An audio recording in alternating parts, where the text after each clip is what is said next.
ఎర్రగొట్టే కారం రంగు రుచి ఆచి కారం పొడి. ఆ రోజు ఇరిగేషన్ మినిస్టర్ హరీష్ రావు గారు, చీఫ్ మినిస్టర్ కేసీఆర్ గారు వీళ్ళిద్దరిని ఊరేసిన, నేను అథారిటీగా చెప్తున్నా, వాళ్ళిద్దరిని ఈ జలాల విషయంలో చేసిన అన్యాయానికి హరీష్ రావు గారిని, కేసీఆర్ గారిని ఊరే తీసినా తప్పు లేదు. ఇదే మిడిల్ ఈస్ట్ కంట్రీస్ అయితే చౌరస్తాలనే ప్రజల చేత రాళ్లతో కొట్టించి చంపించుండే వాళ్ళు. మనది ప్రజాస్వామిక దేశం కాబట్టి ప్రజాస్వామ్య బద్ధంగానే ఎవరినైనా శిక్షించాలి కాబట్టి కసబును కూడా మనము చాలా రోజులు జైల్లో పెట్టి బిర్యానీ పెట్టి విచారణ చేసి ఉరి తీయాల్సి వచ్చింది. కానీ రేవంత్ రెడ్డి గారు ఎంతసేపు ఎదుటి వాళ్ళ మీద బాడీ షేమింగ్, నువ్వు పొడుగెక్కున్నావు, నువ్వు అద్దాలు పెట్టుకున్నావు, ఏంది చిల్లర మాటలు, నువ్వు ముఖ్యమంత్రివా ఏమన్నా స్ట్రీట్ రౌడీవా? స్ట్రీట్ రౌడీలు కూడా నీకంటే మంచిగా మాట్లాడతారు. నువ్వు కేసీఆర్ గారి మీద పదే పదే చావు భాష కోరుకుంటావా?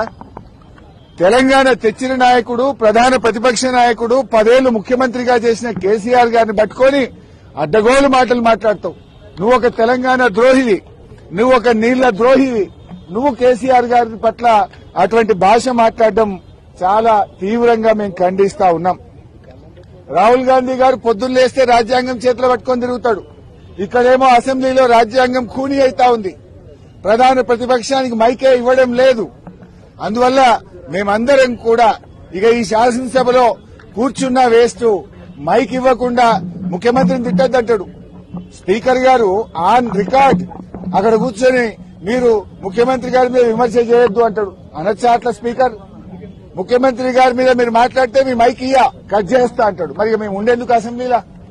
స్పీకర్ గారి పక్షపాత వైఖరికి నిరసనగా ఈ శాసనసభ ఈ సెషన్ ను బీఆర్ఎస్ పార్టీ బహిష్కరించాలని నిర్ణయం తీసుకున్నది.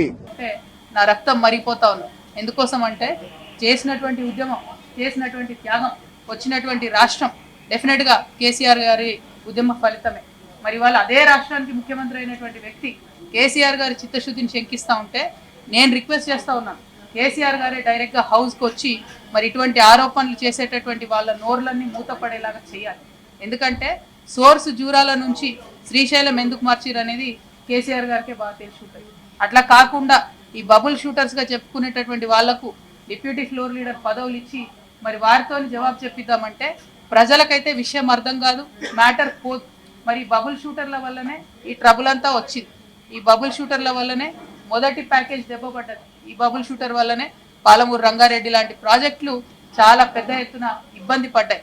మళ్ళా వాళ్ళకే పెత్తనం ఇచ్చి, వాళ్ళకే డిప్యూటీ లీడర్లు ఇచ్చి మరి అసెంబ్లీకి కేసీఆర్ గారు రాకపోతే మాత్రం బీఆర్ఎస్ పార్టీని ఆ భగవంతుడు కూడా కాపాడలేడు. గౌరవ ముఖ్యమంత్రి గారు నేను మళ్ళీ రిక్వెస్ట్ చేస్తా ఉన్నా, మీ మాట తీరు మార్చుకోండి. కరెక్ట్ మాట కాదు ఇది. తెలంగాణ పౌరుషాన్ని చూపించే మాట తీరు కాదు. ఇది అవమానకరమైనటువంటి మాట తీరు.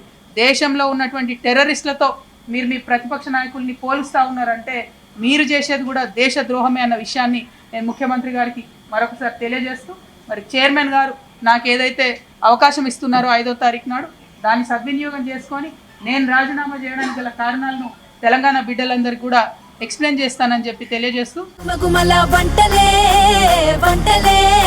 ఎర్రగొట్టే కారం రంగు రుచి ఆచి కారం పొడి.